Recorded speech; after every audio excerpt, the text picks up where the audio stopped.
ഒരു വിഭാഗം UDF സാമൂഹ്യ മാധ്യമങ്ങളിലൂടെ ശശി തരൂരിന്റെ പിതൃപരമ്പരകളെ സ്മരിച്ചുകൊണ്ടേയിരിക്കുകയാണ്.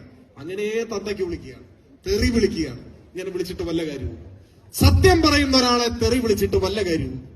ഇതൊരു കോൺഗ്രസിന്റെ വിഷയമാണ്, ഞാൻ അതിലൊന്നും ഇടപെടാൻ പോകുന്നില്ല. പക്ഷേ ശശി തരൂർ മാത്രം ആണ് ഇങ്ങനെ ചിന്തിക്കുന്നത് എന്നാരും കരുതണ്ട. കേരളത്തിലെ ഗണ്യമായ ഒരു വിഭാഗം ആളുകൾ രാഷ്ട്രീയത്തിന് അതീതമായി, രാഷ്ട്രീയമൊന്നും നമ്മുടെ ആയിരിക്കില്ല, നമ്മളെ വിമർശിക്കുകയൊക്കെ ചെയ്യും, എതിർക്കും, ചില പരിഭവം പറയും, ദേഷ്യപ്പെടുകയൊക്കെ ചെയ്യും. നേരിട്ട് കാണുമ്പോൾ പാർലമെന്റിലേക്ക് ചിലപ്പോൾ വോട്ടും ചെയ്തിട്ടുണ്ടാവില്ല. പക്ഷേ അങ്ങനെയെല്ലാമുള്ള ഒരു വലിയ വിഭാഗം ആളുകൾ, അവർക്കിടയിൽ വളരെ ദൃഢമായി വരുന്ന ചില നിലപാടുകളുണ്ട്, ബോധ്യങ്ങൾ.